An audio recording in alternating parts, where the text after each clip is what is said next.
Okay. For the record, it's a little after 2 o'clock. It's April 12th, 2024. This is the public collective bargaining negotiations between Pasco Hernando State College and the United Faculty of Florida. This is the first negotiation session, hopefully for a new successor agreement. Just kind of to set the table a little bit here, the prior agreement that was ratified expired in June 30th, I think, of last year, 2023. So we've been maintaining, just living under the status quo since that point in time. And the parties are now getting together to try and work on a successor agreement. I did get by email, Caitlin, a couple of proposals, I think 3 total proposals yesterday. I have not had an opportunity to review those with the management team. I know they were copied on the email, so they hopefully have seen them. But essentially, at today's session, we're interested in seeing how the union wants to proceed, what proposals you want. I don't know if you all want to have any other kind of openings or introduction. I think most of us know here, for those that don't, I'm Brian Koji. I've been involved with the negotiations for a number of years. So we have a number of the administration team on the call today, or on the Zoom call today as well. And I think we know everybody on your side, but I'll turn it over to you if you have any comments or remarks, or if you want to just jump right in and start with the proposals. We're happy to do that too. We'll just start off. I'd like to just express my excitement for bargaining our next contract. We had a very momentous, historic event of ratifying our first contract, which was collectively bargained between the administration and our faculty union, which is our first union contract with the college. It was the result of hours and hours and years of effort on both bargaining teams, and it's very exciting to have a union contract that has everything we need to know about the terms and conditions of faculty employment that is clearly spelled out. So it's very exciting, and just want to congratulate everyone for this big achievement. I also just wanted to just take a minute. I know that we're in union negotiations, that we're, going back and having a dialogue about faculty issues, but I also want to just appreciate what great jobs we have, right? We have the opportunity to interact with students. We get to teach them things. We get to support them. They improve their lives. They enrich their lives. They have better career opportunities as a result of our interactions with them. And that is accomplished by everyone at the college. So it's just a really good job. We get to help students, and it's just a great place to work, and a great opportunity to have to be part of a college. So for this next contract, we'll have the opportunity to refine the policies that we've already developed.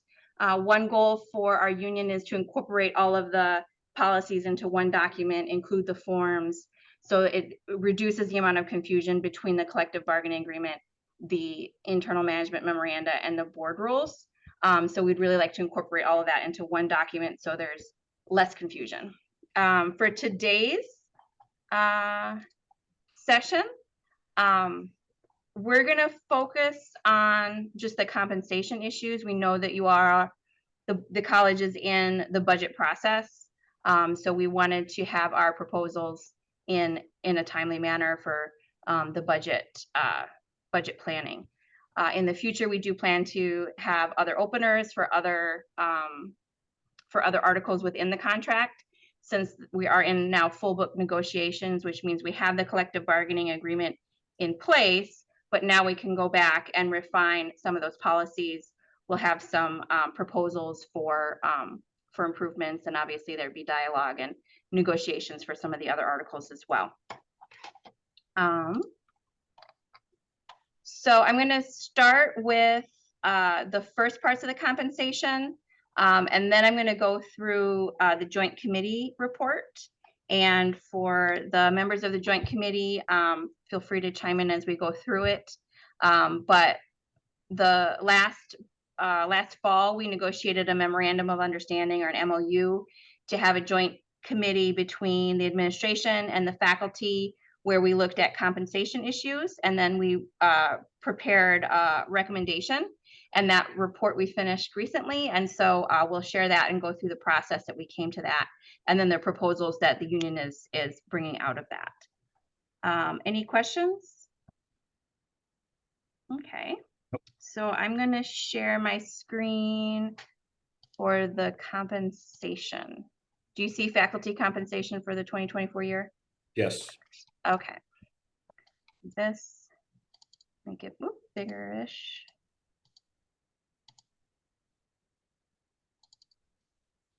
Okay. All right. So finances are tough. I think we're all experiencing a pinch. Our grocery bills are going up. Our car insurance, homeowners insurance, rent, housing prices, interest rates, everything are increasing, and it's putting a financial strain on families and everyone. The Bureau of Labor Statistics says that inflation for the past year has been 3.5%. And so we are proposing a 4% across the board increase for base compensation to account for inflation. We're also proposing an increase in overload rates, and this would be just all by 15%. So currently full-time faculty for college credit courses are making $45 a contact hour. And then for some of the technical credit and other things, it's a different rate.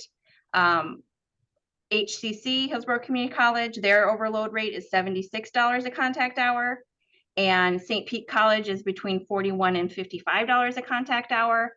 So in order to remain competitive and compensate our faculty at an appropriate rate, we are proposing an increase in all the overload rates by 15%. We're going to talk about the SME compensation. So SMEs are subject matter experts. These are for our online courses. So a SME will develop the online course the first time, and there's a stipend associated with that, putting all the quizzes together and lectures and so on to create an online course shell that is then used by other faculty as well. The SME gets a stipend for the first time the course is developed, and then major updates. And the levels of that, the committee has made a recommendation for clarifying what goes into each of the levels. And then we are proposing a 10% increase to each of those levels in terms of compensation. We are also proposing a one-time non-recurring payment of 5% of your annual salary. To be clear, this is not a substitution for raises. Our one-time non-recurring payments should not be in place of increase to base compensation. But this is because enrollment's up. I believe our budget, we took in more than we had anticipated. And so that money should go back to employees to reward us for our hard work. Any responses? No, I think it's pretty straightforward on that last one. The non-recurring is the proposal that be paid out all at one time at the beginning of the academic year. Yes. Yeah, we didn't clarify that. I mean, that's flexible, but something like that. Yeah. Okay. End of the fiscal year. Or, yeah. Okay. Okay. Then we're going to go to earned degree, and then we'll go to the committee report. So as employees at Pasco Hernando State College, we are reimbursed for tuition, and many faculty will earn additional degrees while we're employed at the college. Professional development is crucial for faculty. We're teaching students. It's important that we remain up to date on the latest aspects of research and education. Getting degrees in education in our field, improve our teaching, help us remain current, and just improve our teaching techniques. Also just make us excited about what we're teaching. So we are proposing the return of earned degree raises, so that faculty who earn additional degrees while we are employed at PHSC will receive a raise to reward us and compensate us for that hard work and what we learn and how we can apply it to our teaching. This would be the compensation is here, which is the same as what the one-time supplement is now. Really having a one-time payment of $5,000 is not the same kind of incentive as having a raise for the rest of your time at PHSC for earning additional degrees. And so we're proposing that to encourage that and reward faculty who do that. You'd have to be employed at the PHSC when you earn the degree, a regionally accredited institution. It has to be more than what you've already earned. So if you have a master's degree, an additional master's degree would not earn a raise, although the additional 30 credits would get you to the 4,500 mark.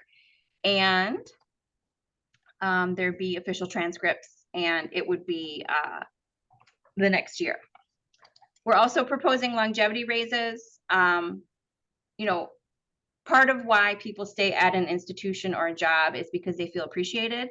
And so having a raise, a guaranteed raise every 5 years, it just makes us feel appreciated. It motivates people to work hard, to put their heart and soul into our teaching, as we already do.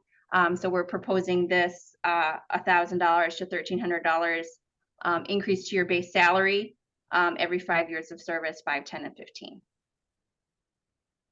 Questions?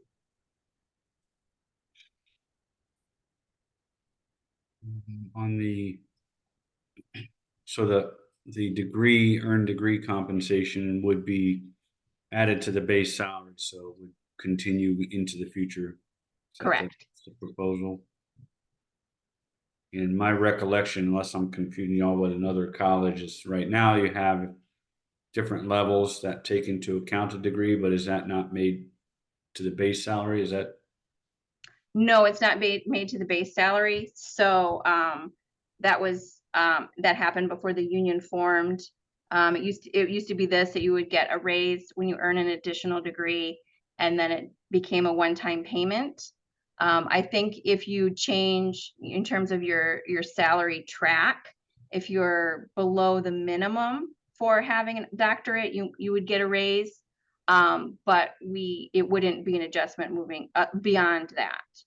So there's no guaranteed raise. If you've been here a long time and you're already above that minimum for the next degree, then you would earn no additional raise. This proposal, if accepted, would take the place of the current system in that regard. Yes. So instead of receiving a one-time payment, it would be a increase to your base salary. Okay. All right. I think I understand the proposal about the third proposal. Yeah, I'm going to go through the committee. Okay. Dennis, do you want to talk at the beginning, or would you like to present a little bit? I'll share the final recommendation. Or do you want me to talk? Well, yeah, go ahead. I'll chime in if any questions come up. Okay. So this committee report is a result of a joint compensation committee that was agreed upon through an MOU last fall. The committee formed, this was just the MOU about that. Let me skip down.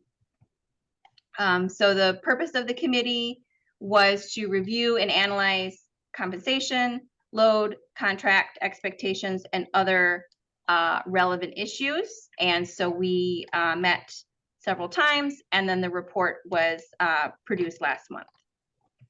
Here are the members of the committee. We had half union representatives and half administrators. I was the co-chair along with Dr. Feltwell.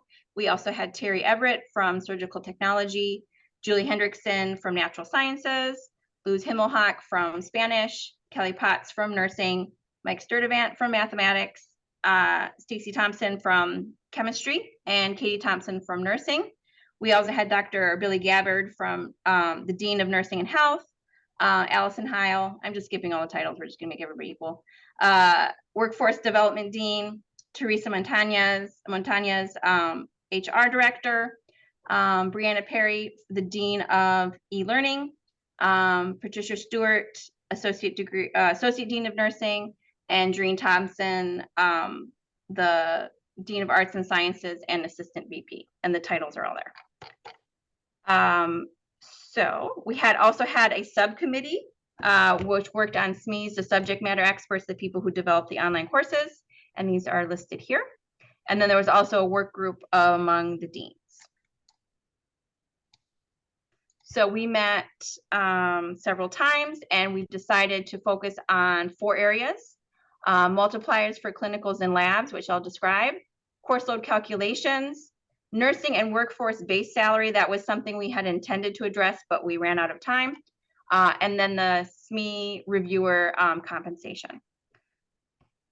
Okay, so background history. This is something that's been an issue for a long time at PHSC, the idea of multipliers. And so this has been, we've tried to address it a couple times before. In 2016, there was a research working group. Can you guys see me? Oh, did I freeze for a minute? No?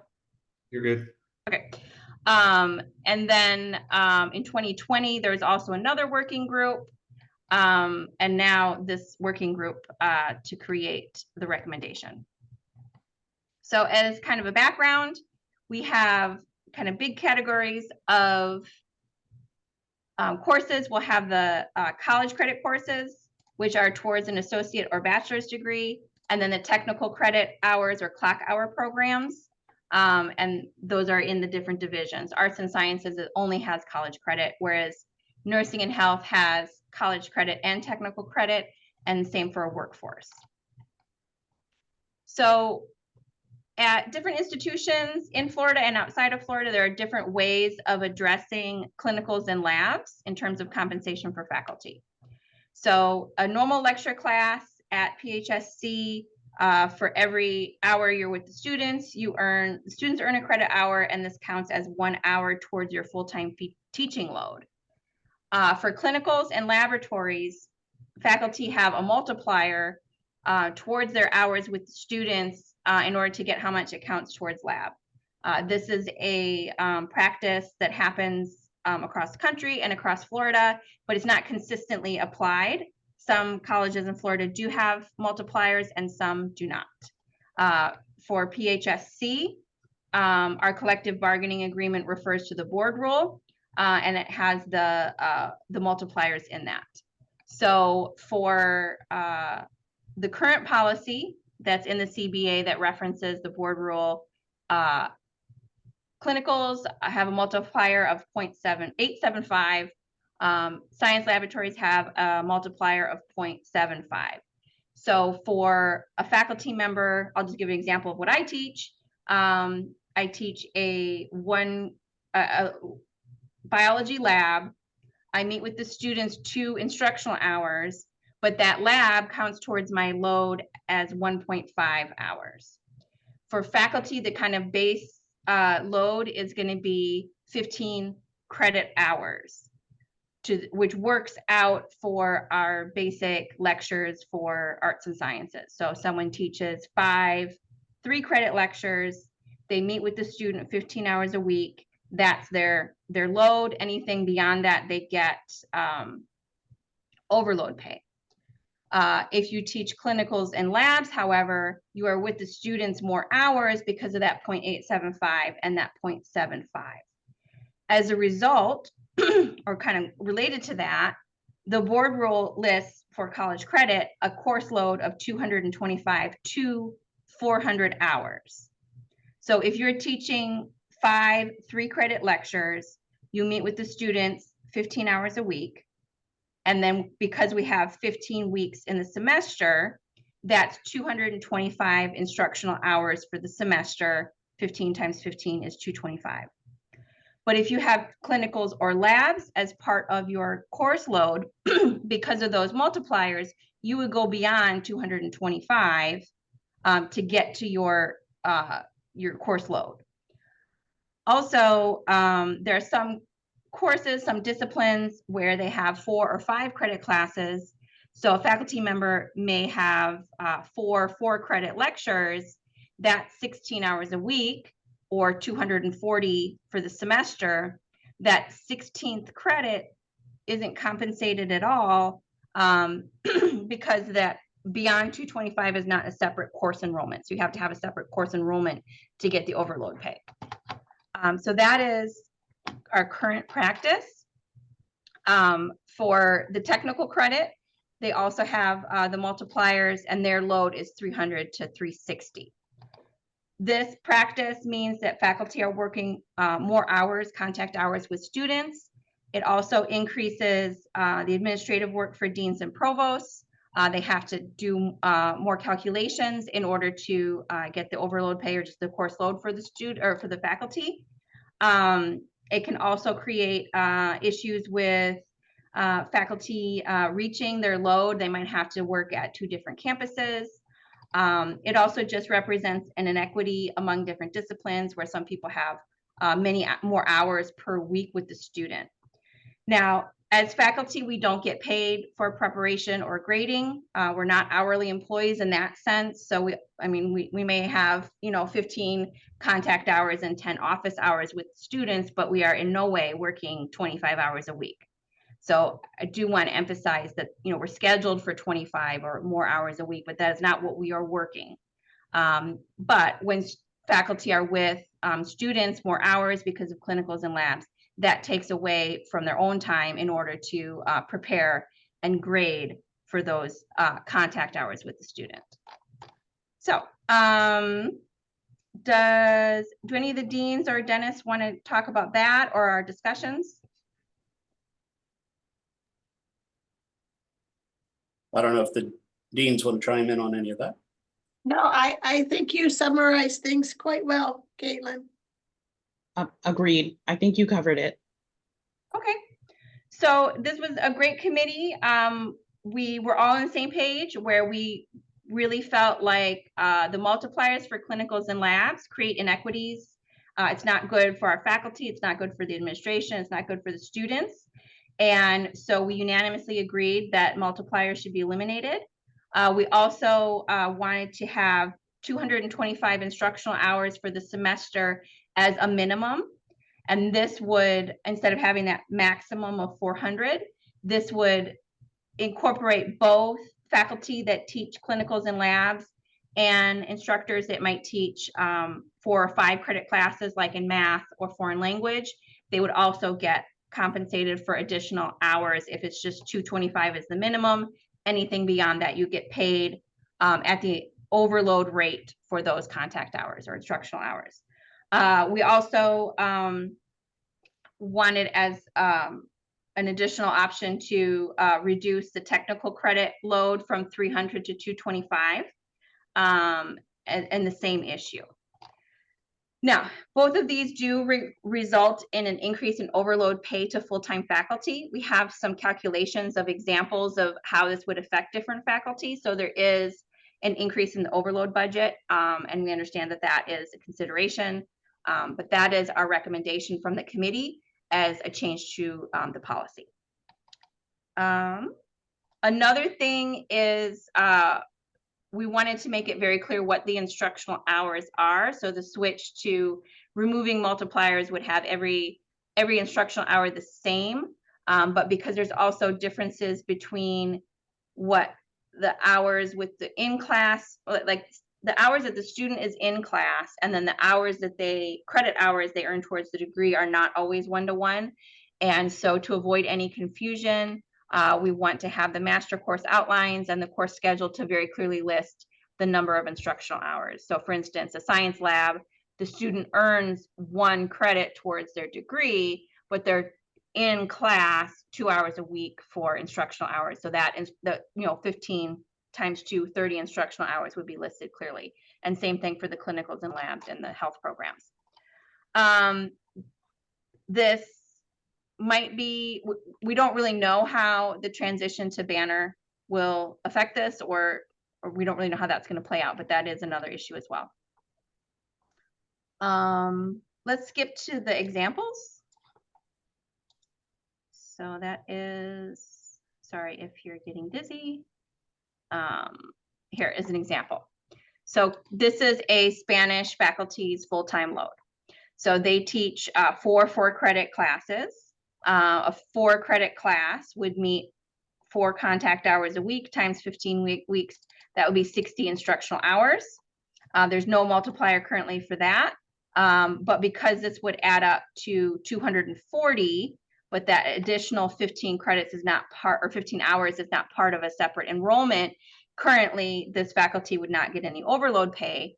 But if we switch it to just 225 is the minimum, that faculty member would get 15 hours of overload pay for the semester, which would equal to 675 for the semester. This is an example of a science lab where there are multipliers for the labs. So the human anatomy and physiology lecture is 1 instructional hour or 3 instructional hours per week. So 3 credits to the student, 45 for the semester. So 3 times 15. It's a 1-to-1. So that person would get 45 towards their load. The lab for that is 2 instructional hours per week. So 30 instructional hours for the semester. But because of that multiplier for labs, it would count as 22.5 hours. So currently 1 lecture and 2 labs of anatomy and physiology 1, or actually 2 of each, and then human biology would be the load for this faculty member. Removing the multipliers for those 4 lab sections would add an additional 30 hours of overload pay for the semester, which would be $1,350 at the current rate of 45. We are proposing an increase to that overload rate. For music instruction, it would also, they have a clinic multiplier of 0.67 for the actual applied lessons. So they have to teach many, many hours a week in order to just make load because they are in the instruction or the lessons. And so this would be a change to 45 additional overload hours for the semester, which would be $2,025. This is a course load for a nursing credit course. So this faculty member's load, they would have adult nursing 1, which is 67.5 theory hours for the semester, but many of them are team taught. So 2 faculty members teach that class together. So they would get half towards their load for that lecture or theory class. So that would be 33.75 either way. The nursing clinical has 232.5 instructional hours for the semester. With the multiplier, that adds up to 203.44 for the semester. So this faculty member would not earn any overload rate because it's over 225, but it's not a separate enrollment. If we remove the multiplier, the 232.5 instructional hours would count as 232.5 hours towards load. So overall, their load would be 266.25. Then with the addition of having a minimum instead of a minimum and a maximum, that faculty member would earn 41.25 hours of overload for the semester, which would add up to $1,856.25. So those are all the credit courses. For technical credit, this is an example of LPN program, surgical nursing. That would be an additional overload if it remains at 300, which is the technical credit minimum currently, it'd be an additional $5,000 a semester. If we equate it to credit, college credit, it would be an additional $8,000. We understand that this is a large difference if we also equate the technical credit programs to the college credit programs. So that is a lower priority than just removing multipliers overall. This is workforce. This is also technical credit for welding. And right now, they just have the instructional hours. The courses are a little bit different than they are in college credit. But right now, their load is 400 instructional hours for the semester. And they have a 0.833 multiplier for the welding. So right now, this person is not earning any additional overload because the multiplier, and then it gets within that 300 to 360. Going to no multiplier and to 225 would be $5,000 a semester. Removing the multiplier and keeping it 300 would be $2,900 a semester. So that is the basic idea behind the multipliers. In terms of how this would affect faculty, there are 19 math faculty, 13 natural science, 5 chemical and physical science, and 1 foreign language full-time faculty. I should say FT there, that this would or could affect. We also have 1 full-time faculty in nursing that this would affect, so that's 39. And then in nursing and health, I think we added up to about 27. And then 2 in workforce for the welding. So that is the basic idea behind the multipliers and what the committee recommended. So moving down to our proposal then.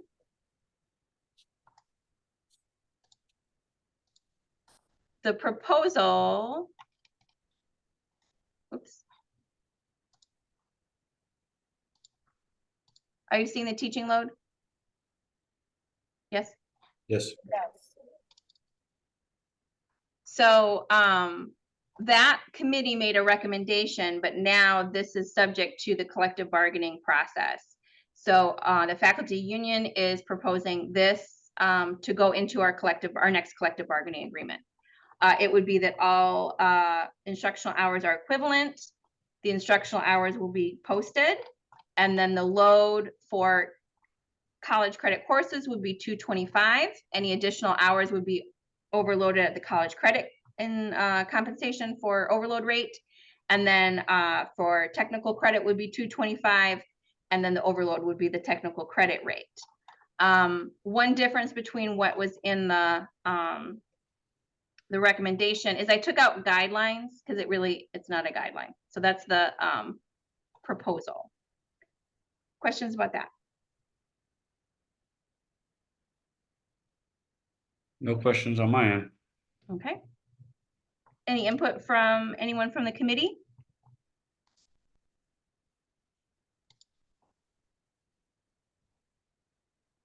No additional, Caitlin, I think you got it all. Okay.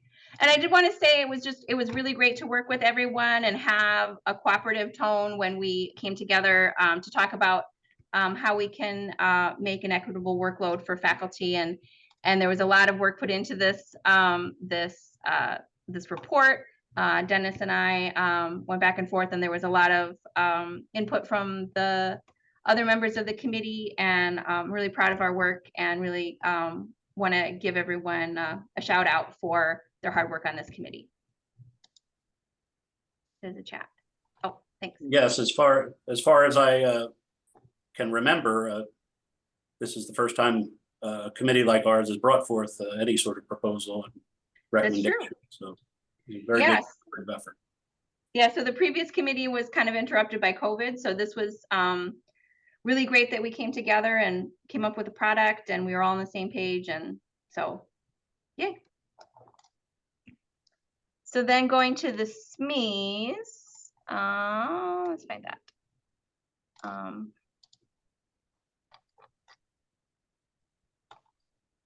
Where did that go?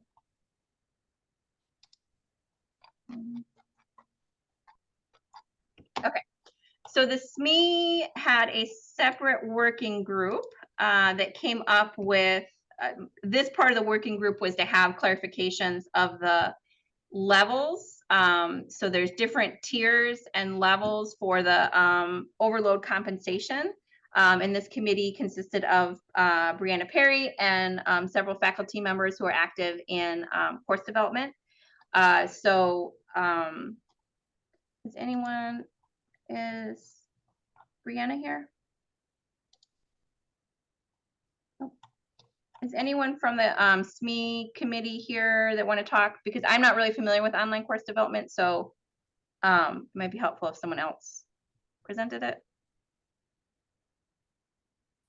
Anyone that was on the SME subcommittee?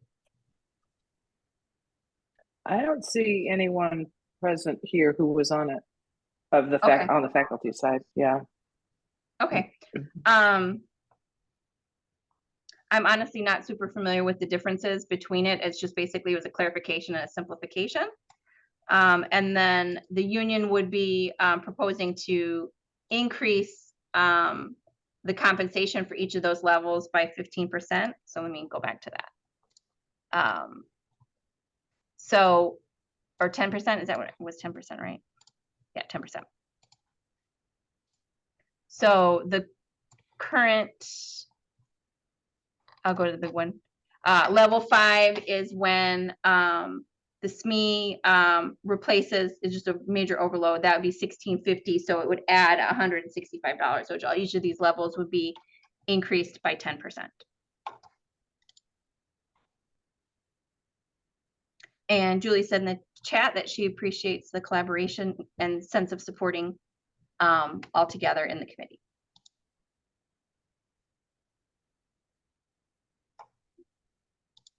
Okay.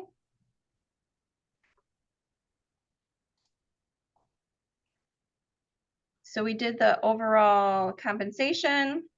We presented the faculty teaching loads and supplemental contract payments, and as well as the earned degree and longevity raises. Those are our presentations for our proposal. I do have a few questions for the administration. I don't know. Sure, go ahead. Okay. I was wondering how, like, so right now, the community colleges are part of the Community College Risk Consortium for our health insurance. So community colleges pay into the Risk Consortium for our healthcare plans.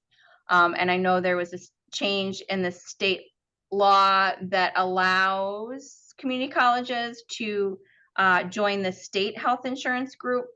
And I was wondering if we're going to do that and what the implications to our budget will be and to our faculty in terms of healthcare costs. This is Brian. All unclear at this time. The governor proposed put the money in for us to get on the state plan. My understanding is it would be mandatory that all 28 state colleges get on it. I think 25 of the 28 colleges are in the consortium. And I think we'd have to stay in it for 3 years. The deadlines, but again, the governor's got to pass all this stuff. So, but then it'd be mandatory for us to be on it by July of next year. But their goal is to have it on by January again, because our current insurance policies run January to December. But then that would have to be all hashed out, and by October, that would have to be, we'd have to have all the details so we could start orientating all the employees and getting them, enrolled in those programs. So again, a lot of speculation, not a lot of detail at all yet. So we're kind of waiting. First, we got to wait for the governor to approve the budget, then we'll have to get more details. State committees are more effective from the standpoint of a cost, because I think it's $50 an employee, $180 for a family. Again, the coverages may vary, so we'd have to wait to see what you're getting for that coverage. So a lot of up in the air. Not really sure. They put the money in. We're not sure if they're going to allocate the money to the colleges on top of the money we already have to cover what our true expense would be that we have to pay to the state, or whether they're holding that in the coffer and then we just got to give them the money we're already paying toward insurance. So we're really unclear what is going to transpire from that and what the time frame is right now. Okay, when I was looking at our documents and the state health insurance group documents, it seemed like there's differences in terms of what the college would pay for the premium. Some are higher, some are lower, depend on like the individual versus family. Let's say right now, just as a example, let's say pay for whatever the individual premium that the college pays for a particular plan that we have is, let's say $1,000, and then $1,000 a month. And then if the equivalent plan for the employee for the state health insurance group, if they just kind of went to the equivalent plan, and if the state and health insurance premium, let's say $1,200, would that increase how much our college budget, like would that $200 come out of our college budget? Or would the state pay the difference to get to the premium for the equivalent plans. Do you understand what I'm trying to say? Yeah, totally unclear at this point. Okay, You know, we'd be excited to get in the plan because what I think it can offer, but we're a little, have a little fear and trepidation of exactly what impact they did studies. The studies said it could be anywhere from 83 million to $350 million. to move the every- state? Yeah, to move everybody over. And Okay. The governor is proposing, or not the governor, the House and Senate approved in the budget 83 million. So and the concern is that, benefit the employees. If employees have families and you're on your spouse's plan, and this is cheaper, then you'll migrate, a lot of people migrate over to this plan, which the plans are extremely expensive, so that's where the actuary study came in with, it could go all the way up to 350 million. So if the state only puts in 83 million and there's a huge migration, the costs are different, is the state gonna come up with a differential, or is it gonna come back to the colleges and say, no, we need more money out of your budget? So just Okay. a lot of moving parts that we have no idea what that impact will have on us. Okay. Is there any scenario where it would cost less for our insurance to move to the state health insurance group? Our budget? Again, I don't have enough. Okay, you don't know, okay. I mean, I would go conservative more of saying, making sure we have some money in fund balance. In case they do hit us for something, we have some money to try and cover for a couple of years until the state tries to figure it out. Okay. Really, And then, so we would have the information on how much is available from the state in terms of transitioning to the state health insurance. That would be like in July-ish, that we would have that information from the state? not, I can't even guarantee that because Okay, it's gotta get passed, and then the people behind the scene have to really start working what those numbers really mean. I'll start working with our HR. I think then, they're gonna request additional information from HR beyond, they already requested when they did the study of who was in what plans we had, so forth, so that they could come up with the numbers. But I think they're gonna have to review that again, and then again, trying to, equate it all out and then put things in place. So it's gonna get very hectic and it's gonna move very fast. and there's also really no way of knowing how it would affect our budget until open enrollment, because if we have college employees who are on their spouse's plan, or their spouse is on their spouse, separate plans, and they bring in a family member, our college would pay part of their premium, but we don't know that until open enrollment. Is that correct? Yes, I mean, it's the same way with right now. I mean, if we have some people on a single plan and then they bring a family in and you have, 10 people do that, the cost of the college increases by $250,000 that we just didn't budget for. So it's very volatile, and that was the concern of how do you truly fund that? And then the state indicates that on an annual basis, whatever increase, if there was a 5 or 7% increase, they claim they will cover the cost.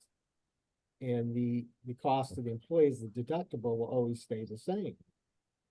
But we've heard some things back from the university saying that's not necessarily true. There's times when they don't fund all of it, and the college will pick up. So there's still a little bit of uncertainty on that too. First of all, getting it in place, when it will go in place, what the transition and what, if any, additional cost it would be to us. And then going forward on an annual basis of how they would really fund the increases. Now, for an individual employee's, monthly budget, I guess the reason why people wanted to move to the state health insurance group was that it costs less to the employee if they have to go to the doctor. Is that accurate? More or less? I can't really, unless Teresa's on there, I really can't speak to the comparison of the budget, the benefits. I don't really have enough knowledge on that. The theory, the benefit is that the employee again would pay the $50, the family would be employee plus additional person, family, whatever, would pay the 180. And that amount is set by the state, so that only goes up if the state decides to increase that. So it's the state's discretion to increase that. If the premium goes up, they say they don't have enough to cover it the 1 year, they could say, okay, we're gonna increase it to all state employees slightly, but they have to do that. Again, then you go into the different providers that they have. And I believe from what I saw on the site, our region for HMO is Aetna. And I believe, the PPO, from what I can gather, is still Blue Cross Blue Shield. Okay, so if you're, There may be transition in that case. of oh, okay. um, So if you're, whatever health insurance plan you have right now through PHSC, you might actually change the entire health insurance company? Yeah, because they dictate by actually regions in the state of which plan you're on, is my understanding. So That's again, correct. there's still a lot up in the air, with all that, so I can't really speak a lot to it because I haven't gotten much information on it, and we're all asking for information, but a lot of the things, the way to work until the governor approves it, then the people really start working on the back end to try and come up with the details. Caitlin, I can say that, as we went through the appropriations, I'm sorry, this is Andrea Brevnick, Caitlin, I apologize. I can say that as we went through the appropriations and the $80 million were earmarked to kind of subsidize whatever additional costs there was in this transfer, had to be matched. So initially the Senate had this in the appropriations. It was not in the House. And when we went through the reconciliations of the two bills, the House made the Senate eat all $80 million in our operations. So, although we got it on, it's in the appropriations now, that $80 million came out of the State College Appropriations Fund. So we're actually, Brian, correct me, I think we're $20,000 less in operational funds than we were last year. So, and that translates to what you cost, inflation costs and contracts and interest and increases that go across the board, probably amounts worth something, Brian, correct me if I'm wrong on this, probably about $1 million in deficits when you take all those accounts in the operational budget.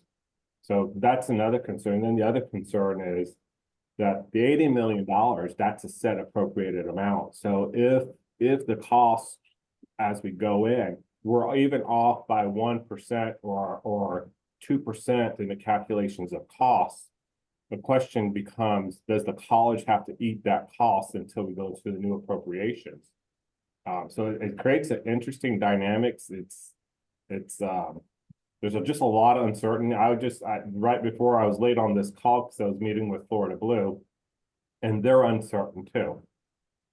So we're all kind of like in this, moment of anxiety, I guess, trying to figure out exactly what does this mean? What does it translate? But in theory, this would be a positive thing for employees from the employee perspective. Operationally, we don't know what kind of mess we're going to get into. And that's, what kind of makes Brian and I a little nervous, just to kind of give some, flavor to what we're talking about. And just since it was recorded, I thought I said 83 million earlier, but Andre is correct. It's 80 million that the state put into the insurance. So as Andre indicated, it started with that 80 million going to go into the budget and be spread among all the colleges, and then it was pulled out and earmarked specifically toward the insurance.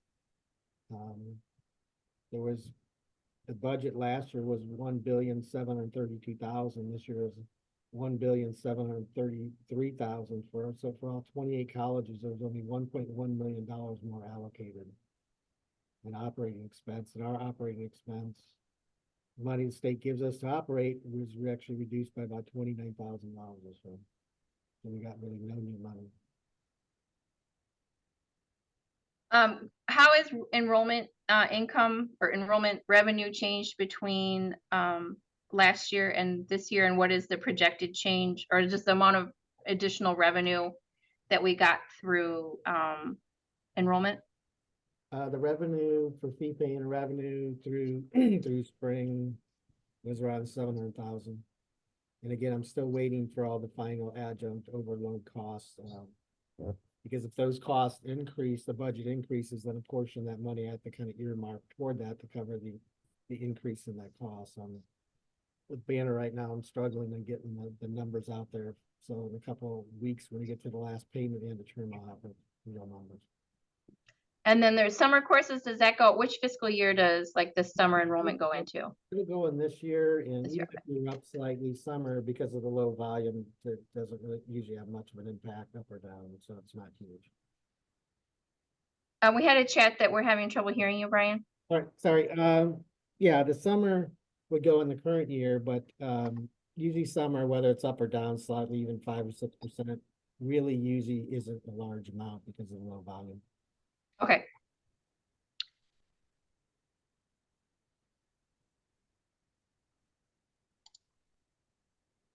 I have another question. So for capital outlay, can you explain capital outlay, Brian? Or someone? As far as capital outlay, all capital outlay, I mean, are you saying just operating budget items we call capital that we? I guess, yeah, just the whole process of capital outlay. Can you explain it? All right, well, the budget's basically broken down to 3 categories: is personnel, current expense, and capital. Capital means any item that's over $1,000 that you purchase. So if you buy a piece of equipment under 1,000, it's current expense. If it's over that, it's capital. And so capital are just one-time Not equipment, necessarily, physical things? not necessarily one time. Most of our capital budgets are in the area of technology. Because you have a tech refresh plan that the students pay the technology fee, and that portion has to go to replacing computers in the labs and computers for instructors. The operational dollars the college receives has to go toward replacing computers for administration. So the majority of your capital budgets that you'll see in the budget are really the technology budgets. So capital is just physical items and then personnel is salaries and benefits? Yeah, personnel, salary, benefits, current expense. You can think of more current expenses, usually items you consume up, but there are small pieces of equipment. But for reporting purposes to the state, if an item's physical items over $1,000, it's considered capital. Okay. $5,000, we have to inventory it. So it's accounting terminology. But you won't see much capital budget in there because really we budget. The reoccurring capital budget, we recurred for, like I said, technology, because we replace the computers and stuff on a regular basis. And then what we do is when people ask for equipment and want to purchase equipment, what I'll usually try and do is use non-recurring sources of funding to fund those pieces of equipment because they're a one-time purchase and you're done. So if we have money that we save at the end of the year, where you say there's some vacant positions, some cost savings you have, that gives me more ability to, when people say, hey, I need this instructional equipment, I need these items, I can say, sure, we have that money, and we can go ahead and use that money because it's a one-time expenditure. And then that frees up that money again for the next year to be budgeted for what it was originally budgeted for. So if we have a vacant position, then that money was in our personnel budget. We want to keep it in the personnel budget for next year because we're hoping that is not vacant. Right. But in the meantime, this budget year, we had some additional money that wasn't spent on personnel. So now we can use that for a one-time physical item. Correct. And that's the capital outlay, you call it? That would be called, that would end up being what we call carry forward. Would be what? Carry forward, because Carry forward. Carry forward fund balance.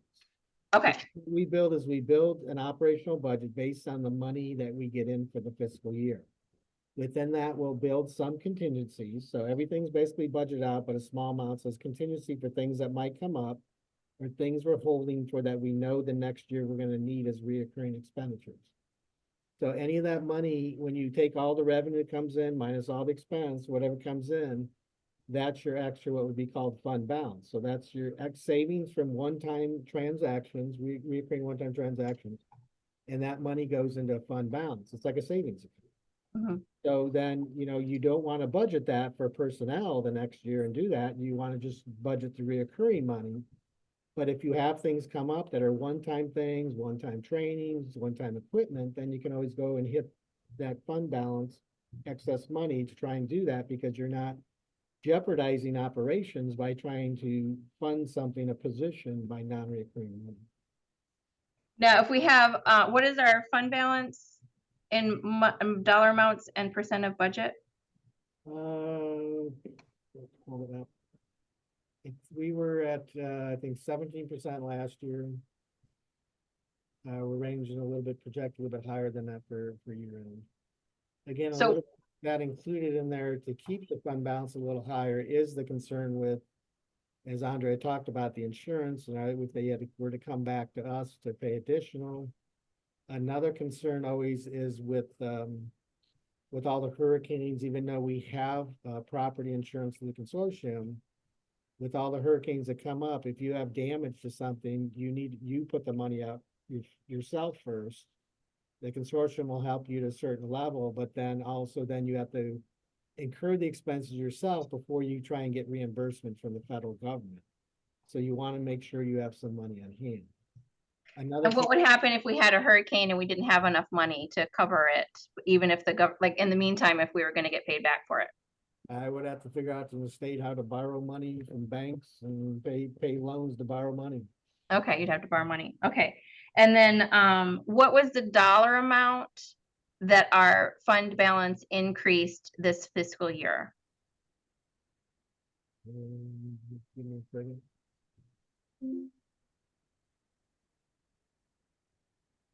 Again, it's fiscal year is not complete, so.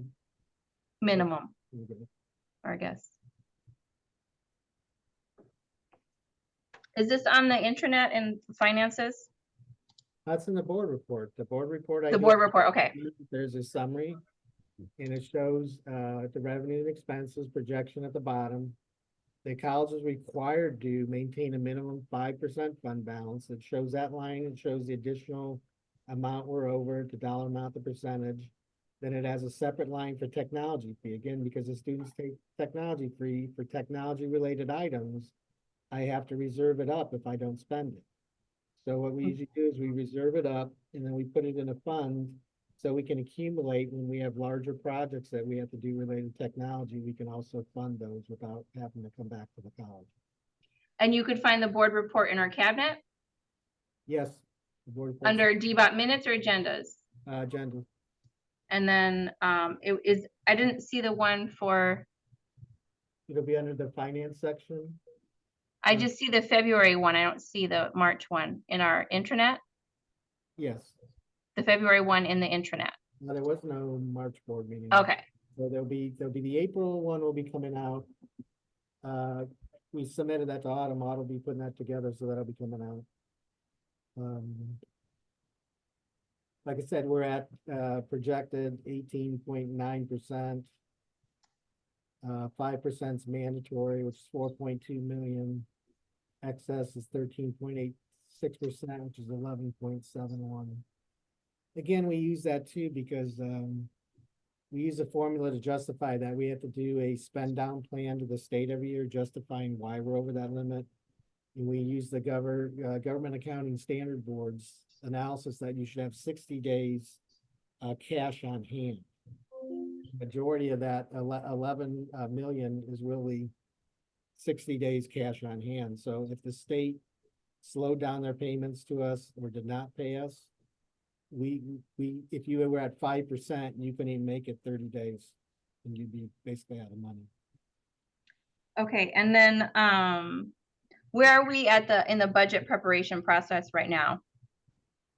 Today's the date that everybody's submitting their requests. Then over the next 2 weeks, I compile that together. And then we look at those, and then we have the budget hearings on the 5th of March, 8th and 9th, I believe. May? Yeah. Okay, and then,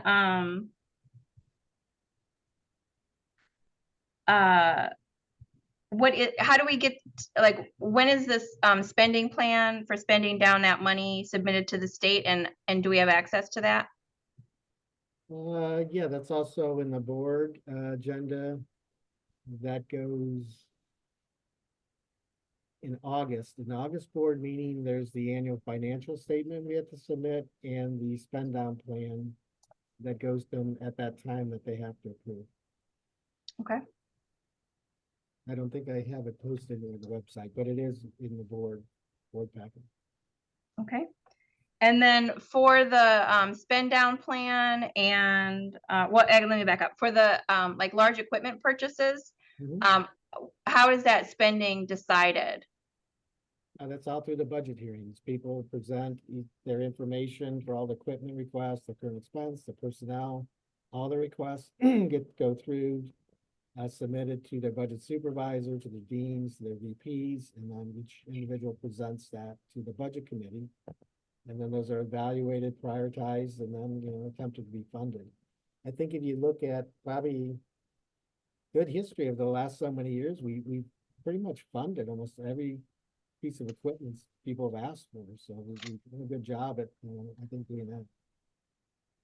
Okay. And then can you explain the whole budget process? Actually, I'm sure I'm not the only one who doesn't quite understand like how are the decisions made and who makes the decisions about where our money goes? Right, the decisions are, again, we put it into a budget book, that there's a budget committee which exists to the president and his designated individuals, mostly the vice presidents. Each of the budget supervisors receive back a summary that they present from, that's in the budget book. So they come in, present their department, present their case for their items. And then those items are basically reviewed, and then we wait until all the presentations have been presented. And then we work through as an administrative group of what we think are the priorities and adjust the priorities. And continue to try and work that within the funding and keep coming back to the table until we work it to what's available funding and what we agree are the highest priorities at that time. Okay, and who are the people on the budget committee? Yeah, the budget committee would be the president and his president's cabinet, so the vice presidents. The president and the vice presidents. Yeah. So people that have a title of vice president. Yes, we've had before in previous years, the provost in there also, so I'm not sure yet. The president may have more individuals in there. So who Okay. will make the exact committee? All right. And then the same thing for the spend down plan that's done by the budget committee. Well, the spend down plan, if you read it, it's a little more generic because like I said, a majority, I just say we're holding for the fact of the GOA calculation of 60 days. I think the other thing I put in there was technology replacement. Because again, looking at future technology, AI, all the different things we want to possibly do. And then I also put in there, because the last couple of years, we had to pay the additional amount to the insurance consortium because they were hit hard on the property, and we had to pay additional 150,000 every year. So I show that in there too, in case we didn't have the money in operations to pay it that year, I could take it out of the fund balance. Okay. So it's not specifically really listing any specific thing we have an idea to spend. It's just kind of trying to justify we need it in case things come up in the future. And how are faculty involved in major equipment decisions? I would have to defer to the academic deans, but the academic deans, from my understanding, provide them the opportunity for input on all their budget information to submit up to them and review, prioritize, and submit. So if a faculty member if a faculty member had equipment idea, they would submit it to their deans? Correct. I guess, Dream, do you want to jump in? Dr. Kemp? Yeah, I can jump in and speak to that a little bit. And I think this also, the other academic deans can speak for themselves. It comes up through the department chairs. That's why it's really important to be communicating consistently with department chairs and program directors. So as I understand it, the department chairs and program directors who are regularly meeting with the faculty on whatever schedule is determined, usually are communicated to what the dates are for the budget cycle and are reminded by their program directors and department chairs what those dates are. And it's reiterated to them that if they have capital outlay requests, to please provide that information to the program director or department chairs so that they could be included on the upcoming budget cycle. Dean Gabbard, Dean Heil. No, Yes. very similar, Jareen. We send out the information to program directors and or associate deans, and they work with their faculty or lab facilitators, those individuals that are involved with equipment. And they get the list, plus they also, additional things that are required that are not necessarily through faculty, but such as we know ACEN accreditation is going to require $12,000 more for the upcoming budget. So there are other things that are not faculty related that have to be considered as well. And I can echo the same, where I reach out to program directors and workforce, so that way they can then work with their colleagues to see what's needed in the different programs. So depending on the program, sometimes I work with the different faculty as well, just because it might be specific. There's a program director, but broader areas, and see what's needed. And also as Dr. Gabbard says, if there's any accreditation fees, if there's any non-instructional costs that I need to look at, that's part of the different programs, that also comes into account. And then are there full-time faculty who are not, like, don't have a program coordinator or department chair? So like, are there people that they're in their lone area? Do you understand what I'm saying? Not for workforce. And No, I can't speak for my colleagues, but I would imagine the same thing with Dr. Gabbard. We each have a program director that is a grouping or different groups of faculty members that they can work with. And if they have questions, they're welcome to reach out to me as well, as far as on the workforce side. Jordan, the only program I can think of right now that does not have a program director is medical assistant, but that does not involve a full-time faculty member. It involves adjuncts who are able to provide their input. And the nutrition faculty is really not connected to a program director. Okay. And I would say the same. I think we have some instructor coordinator positions, if you remember, that had kind of split responsibility. So we might have had coaches that also taught classes, and then our adjuncts would typically fall within one of our existing departments. So I am not aware of anyone that would not be covered. Okay. If anybody is interested in the budget information, it's on the website. And you go to interdepartment website under financial services. And then you can go to budgets. And there's a whole section where it has budget planning for the year. It's the budget planning workshop we did to present to the staff administration of how to do the process.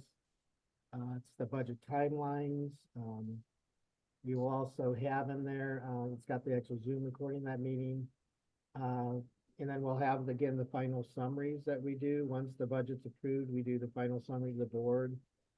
We allow all the employees the opportunity on a Zoom meeting where we present, myself and the president, that budget to everyone, the same way we did to the board, as well as we provide summaries of all the requests of what everybody asked for, and then what the final decision were on those requests.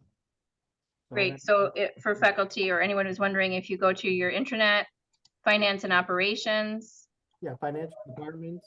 Financial services, right? Yeah, under budget. And then budget. Then scroll down. Yeah, hit that one. And then scroll down to budget planning documents. And everything's put there. And as the further information in the process is complete, it'll also be added. So yeah, this was here. I think there was the recording as well. So, okay, great. Those are all my questions.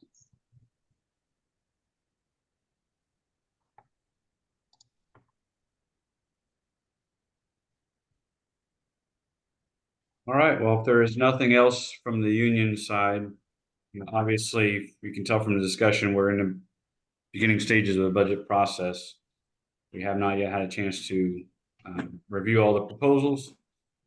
We do appreciate the committee's work in looking at I know we've talked about this a number of years ago, the multipliers and how to do that.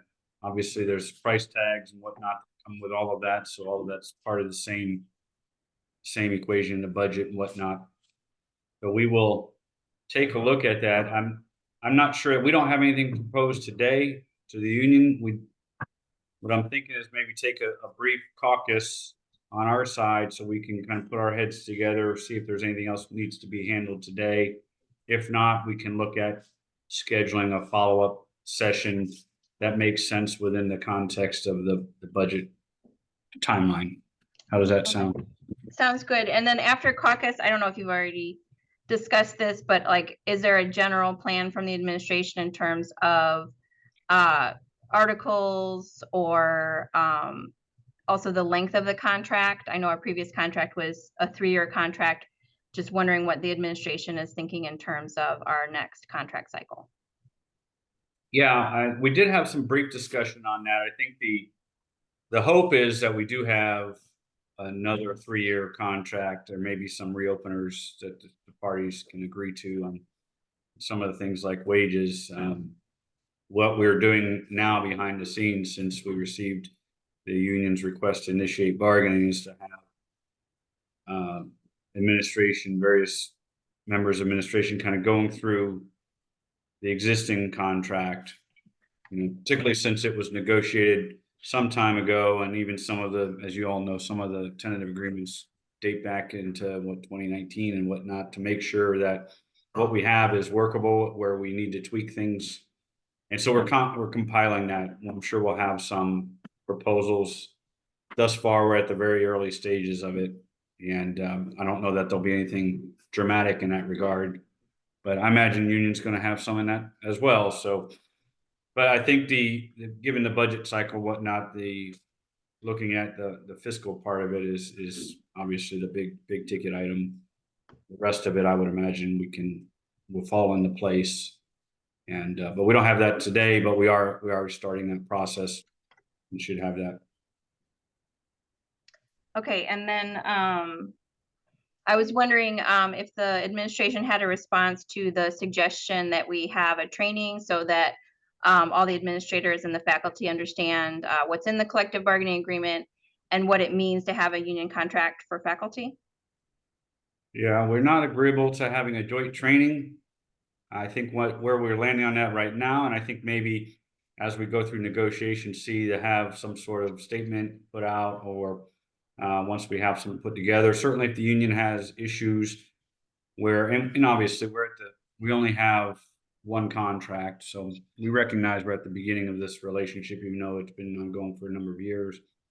But to the extent that there's concerns being raised, I think you can certainly provide administration with points that you would like covered, and we will consider doing that. We view training in the sense that you're discussing more as a prerogative of management, so we don't want to agree to necessarily joint training at this stage.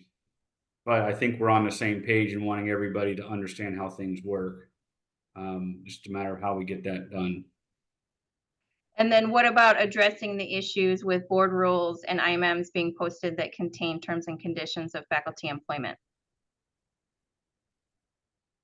Well, I guess on that, well, I'll start by saying we disagree with the union that we shouldn't have board rules or IMMs. If y'all, as I've read your email to suggest that, I think we think there's a role for the contract, there's a role for board rules, IMMs. We agree with the general proposition that with regard to the faculty terms and conditions of employment, to the extent that the contract covers something, then that supersedes any inconsistencies. But it's not uncommon to have the rules and policies fill in any gaps. Some things are not covered by the contract. Doesn't necessarily mean they're not negotiable. We understand that. And it gets a little bit complicated. But we also have, from the board's perspective, we have non-faculty employees as well and staff, some of which address it. So I'd like to say that with all colleges, all employers that I deal with, that the rules and policies keep up with the contract. That's not always the case. And it is sometimes more difficult to get board rules changed. So one thing that would be helpful, though, from our perspective, is if there's specific concerns with an IMM or board rule that you think is inconsistent with the contract as it applies to faculty, compile that list and let's have that discussion. Because some of the board rules, I haven't looked at them recently here since we got your email, but I know some of them go back years. Mm-hmm. Probably predates the relationship, and that's not uncommon. Some of that stuff gets outdated, whatnot. But it's the kind of thing where we can look at putting it on the list of getting some things updated, some things clarified, and that sort of thing. Same thing with the IMMs, we can, I think, implement those a little more timely, but, and then if we may disagree, you know, it may be that y'all think something consistent and we don't, and then I think it's better to handle that proactively.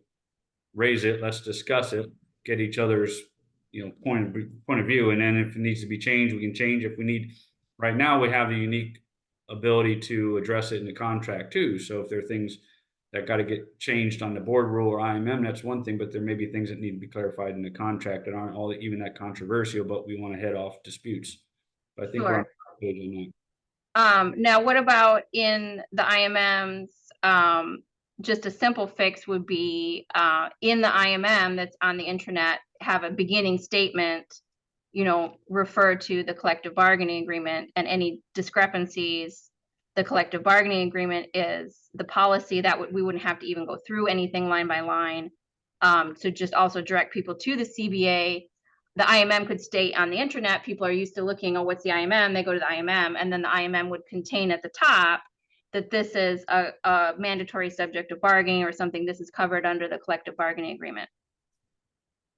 That would be a simple I haven't fix. discussed that generally with the Okay. I don't know that that's, you know, that controversial from my perspective. I see that a lot in personnel policies, and employee handbooks, something at the outset that kind of sets the order of preference. So from my perspective, probably not controversial, Caitlin, but let me have a discussion with the administration team on it.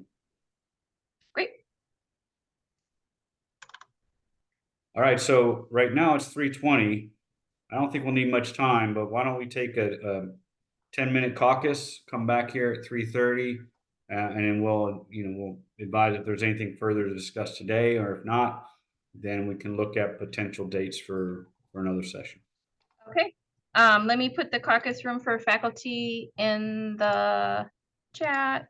Can we leave it open just so that the faculty can get in the other caucus room? Or do you need to close this room? I say that's up to Pam Nadolsky's host, so I don't know if she has capability to do that. So I'm fine with that. Let me To be find, honest, okay. I don't know which plan we have with Zoom, so I don't know if Okay. we have two Zoom. Oh, okay. Let me just get this real quick then. Okay. And for those on the administration team, you should have an invite to a caucus that Pam sent out. So we'll convene there for 10 minutes. Okay. It's in the chat for faculty, and I'll head over there and then. Oh, great. So Okay. 10 minutes. So 3:30 or 3:35? Yeah, 3:30 should be good. 3:30? Yes. All right. Thank you.